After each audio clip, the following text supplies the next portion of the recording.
Muy buenas, somos los estudiantes de Sandri Barón, Sebastián Salas y Álvaro Zuna, y el día de hoy presentamos la práctica número 3 del curso de diseño de circuitos digitales. Primero vamos a mostrar el diseño e implementación de un comparador de magnitud de 4 bits usando compuertas lógicas de 74 HC. Un comparador de magnitud es un circuito digital que compara dos números binarios y determina cuál es el mayor, el menor o si son iguales. En nuestro caso vamos a comparar dos números de 4 bits, A de 3 a 0 y B de 3 a 0, y ambos sin signos, lo que nos da un rango de 0 a 15 en decimal. El circuito tiene tres salidas. La primera es A más B, que se activa cuando A es mayor que B, representado con un LED rojo. La segunda es A menor que B, que se activa cuando A es menor que B, representado con un LED amarillo. Y la tercera es A EQB, que se activa cuando A es igual a B, representada con un LED verde. Para implementar este circuito utilizamos los siguientes componentes: dos switches de 4 posiciones, cada uno para las entradas A y B, 3 LEDs, uno rojo, uno amarillo y uno verde para las salidas, 3 resistencias de 330 ohmios para limitar la corriente de los LEDs, 8 resistencias de 10 kiloohmios para configurar los switches en modo pull-up. En cuanto a los circuitos integrados de la familia de 34H, necesitamos un IC, que es una compuerta SOR cuádruple, dos IC que son inversores hexagonales, es decir, 6 compuertas NOT, 3 ICs que son compuertas AND cuádruples y 2 ICs que son compuertas OR cuádruples. También utilizamos dos protobars para tener suficiente espacio y una fuente de alimentación de 5 voltios. Ahora vamos a explicar cómo es las funciones lógicas del comparador. En la primera etapa, detección de igualdad bit por bit. Para cada bit i, donde i puede ser 0, 1, 2 o 3, calculamos EQI usando pues la ecuación EQI, que es igual a NOT de AI SOR BI. Esto significa que si los bits AI y BI son iguales, las compuertas XOR da 0 y al invertirlos obtenemos la 1. Tenemos 1. En la segunda etapa, la detección de mayor bit por bit. Para cada bit i calculamos GTI, que significa greater than, usando GTI es igual a AI a NOT BI. Esto solo da 1 cuando AI es 1 y BI es 0, es decir, cuando A es mayor que B en ese bit específico. En la tercera etapa tenemos la salida de igualdad total, A igual a B. Para que A sea igual a B, todos los bits deben ser iguales simultáneamente. Entonces, A EQB es igual a EQ3, AND EQ2, AND EQ1, AND EQ0. Es decir, hacemos AND de todas las señales de igualdad. En la cuarta etapa, salida de mayor, A más B, entonces es la parte donde el comparador usa prioridad de bits más significativos. A más B es igual a GT3 más EQ3 por GT2 más EQ3 por EQ2 por GT1 más EQ3 por EQ2 por EQ1 por GT0. Entonces ya aquí en la quinta etapa, la salida de menor a menos B, A en B es igual a NOT de A más B o A de Q. Esto significa que si A no es mayor ni igual a B, entonces necesariamente A debe ser menor que B. Ahora vamos a hacer acá un recorrido por el circuito físico que implementamos. Aquí en la parte superior tenemos los dos bit switches que representan a A3, de A3 a 0, donde A3 es el bit más significativo y A0 el menos significativo. Y tenemos el de B de 3 a 0 con la misma convención. En la zona central tenemos todos nuestros circuitos integrados organizados. Entonces, aquí está el IC1, que genera las señales XOR para comparar cada bit. A su lado el IC2, que invierte las señales XOR para obtener las señales de igualdad EQ. En este otro, en el IC3, invierte las señales B para poder detectar cuando A es mayor. Y el IC4 genera las señales GT que indican cuando A es mayor que B en cada bit. Allá después en la fila interior tenemos los ICs que combinan todas las señales. El IC5 combina las señales EQ para generar las salidas A igual a B y también genera el término final para A mayor que B. El IC6 nos genera los términos intermedios de prioridad para las salidas A mayor que B. El IC7 combina los términos mediante compuertas OR para obtener la salida final A más y B. Y finalmente el IC8 junto con el IC2 generan la salida A menor que B. Entonces, como vemos en la parte superior, vemos las tres salidas del LED. La verde, que es para A igual a B, la roja, que es para A mayor que B, y el LED amarillo, que es para A menor que B. y ya cada LED tiene su resistencia limitadora de 330 ohmios para protegerlos. Ya a continuación sigue mi compañero con el siguiente punto. Hola, mi nombre es Sebastián Salas y a continuación voy a presentar la simulación de los cuatro tipos de latches, que tenemos el SR, el D, el JK y el T. Estos circuitos son muy importantes en la electrónica digital ya que permiten almacenar información, funcionando como pequeñas memorias o celdas de almacenamiento de un bit. Muy bien, vamos a comenzar entonces con el primer latch, que es el latch SR, que está formado por dos compuertas NOR cruzadas, el cual tiene dos entradas S y R y dos salidas Q y Q negada. Cuando activamos, ya aquí pues en la simulación, cuando vemos esto y activamos nada más que el S, el switch S, vemos que se enciende la salida Q, indicando pues que el sistema está en estado cero. Si apagamos este y encendemos este otro, vemos que se enciende el LED azul, que vendría siendo el Q negado, se enciende mostrándonos el estado de reset. Cuando ambas entradas están en cero, el latch mantiene el valor anterior. Y cuando ambas están en uno, pues el circuito entra en una condición inválida, por eso este diseño se mejora en los siguientes latches. Muy bien, el latch o de dato se construye a partir del mismo SR, agregándole dos compuertas, AND y una NOT. Este circuito tiene una entrada de dato llamada D y una señal de habilitación llamada N. Entonces, cuando N está activado, el latch copia el valor de D hacia la salida Q. Vamos a evidenciar eso. Cuando N está activado,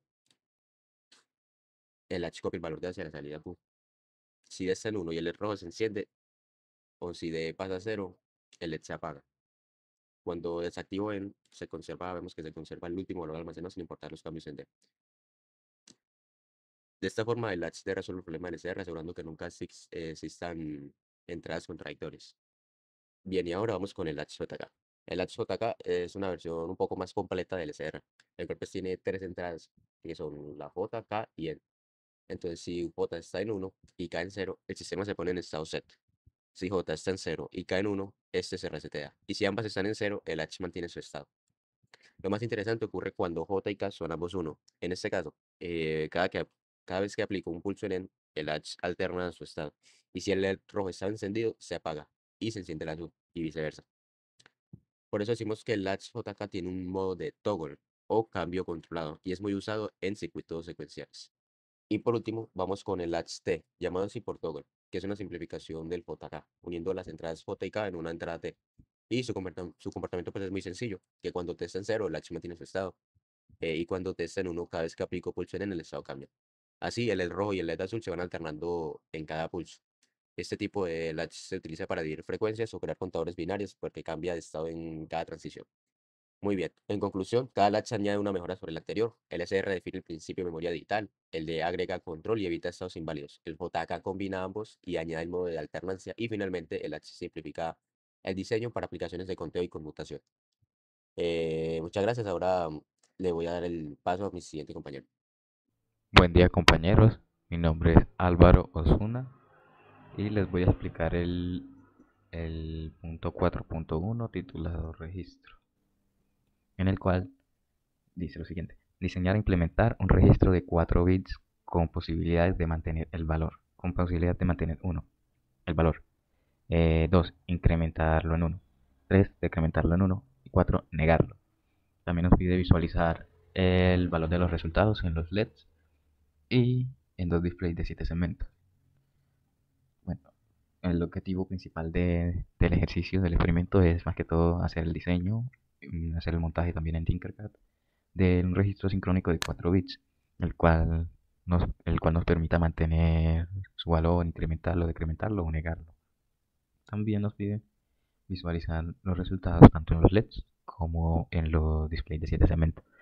Para esta simulación vamos a utilizar los siguientes materiales: dos de cada uno de los circuitos integrados. En este caso los circuitos son el 74HC74 para los flip-flops, el 74HC08 para las compuertas AND, el 74HC32 para las compuertas OR, el 74HC para las HC04 para las compuertas NOT y el CD4511 para los decodificadores a 7 segmentos. Un DIT switch de 4 posiciones para iniciar IM1 de la entrada de los bits, un pulsador, las resistencias de 10 kiloohmios para el pull down y otras resistencias de 220 ohmios para los LEDs y los displays de 7 segmentos. También necesitamos LEDs y dos displays de 7 segmentos configurados como cátodo común. También necesitamos los cables para hacer las conexiones y la fuente de 5 voltios. Por aquí tenemos una imagen del montaje, como nos quedó en Tinkercad. Y listo, les voy a dar como un breve resumen de lo que hicimos en las conexiones. Aquí lo que hicimos fue conectar, alimentar más que todo primero las protoboard, trazando el cableado por una, alimentando ambos canales, desde en ambos lados, arriba y abajo. Luego hicimos la conexión a la segunda protoboard para poder alimentarla. Esta solamente la alimentamos los dos canales por este lado. Luego de haber alimentado las placas, las protoboard, hacemos las conexiones de cada uno de los circuitos integrados y cada uno de los componentes a sus conexiones respectivas en 5 voltios y a tierra en cada uno. Luego configuramos los flip-flops para almacenar los 4 bits de Q0 a Q3, los cuales se unieron con los indicadores de los LEDs que tenemos aquí, los cuales también están montados con resistencias para que no se quemen. Luego se implementó la lógica de control para los requisitos pedidos. El hold para mantener el valor, el incremento, el decremento y la negación. También utilizamos las compuertas NOT, que es esta, las AND y las OR. Esto más que todo para el funcionamiento y la muestra de los registros. Esto más que todo para el control de los registros. También vemos que están controladas por el ingreso de los bits del bit switch en M0 y M1, que son los puntos de entrada de los bits. También implementamos un botón de reloj para generar los pulsos de actualización de los registros. También implementamos las salidas de los bits de entrada de Q0 a Q3, los cuales se conectaron, aquí lo podemos ver, los cuales se conectaron por medio de estos cables a los circuitos integrados del BCD, el CD4511. Estas son las conexiones y las otras dos por acá, que van acá arriba, cada uno a su respectivo pin. Estas conexiones hacia los CD4511 de los BCD permiten decodificar el valor binario y los muestran en los displays a través de las siguientes conexiones por medio de las resistencias y el cableado hasta los mismos displays, cada uno configurado en el punto que le corresponde. Y finalmente hacemos como la verificación de la funcionalidad de cada uno de los modos. En este caso tenemos un pequeño error en la conexión, por lo cual pasa lo siguiente. Al iniciarlo está en 00 y cuando le ingresamos los bits, ahí vemos que cambia. Nos da uno de los números y por un problema en las conexiones aquí se estallan estos decodificadores, los circuitos integrados. Listo.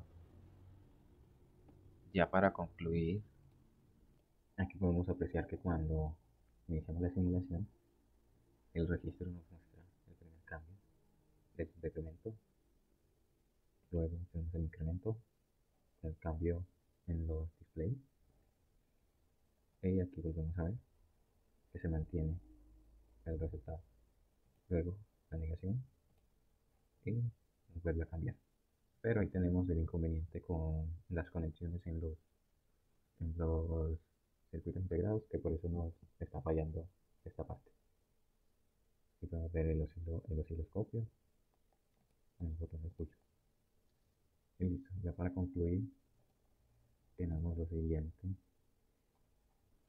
A pesar de que tuvimos inconvenientes con las conexiones de los circuitos integrados, que por eso se están estallando, podemos apreciar que funciona al menos la lógica, que era lo más importante, la parte principal del experimento. ¿Ves? Ya para concluir, tenemos que el uso de los flip-flops nos permite almacenar, tal como lo mencionaba, y modificar los datos binarios de una manera no tan controlada debido a los problemas que tuvimos y un poco sincronizadas con el reloj de pulso, tal como lo presentamos aquí y con con el osciloscopio. Las compuertas lógicas que implementamos pues, nos permitieron combinar las señales de control para poder definir el comportamiento funcional del registro, así como les mostraba ahorita, el cambio en los LEDs cuando hacemos el ingreso de los bits. Por otro lado, también tenemos que el decodificador CD4511 facilita ampliamente la visualización de los datos, esa conversión de los datos de los bits de entrada a decimales a través de los displays y su configuración interna. Ya por último, tenemos la apreciación de que este tipo de circuitos combina los principios de la lógica secuencial y la lógica combinacional, los cuales son importantes para entender el funcionamiento como tal de los contadores y los registros digitales. Listo, esto es todo. Espero que les haya gustado. Hasta luego.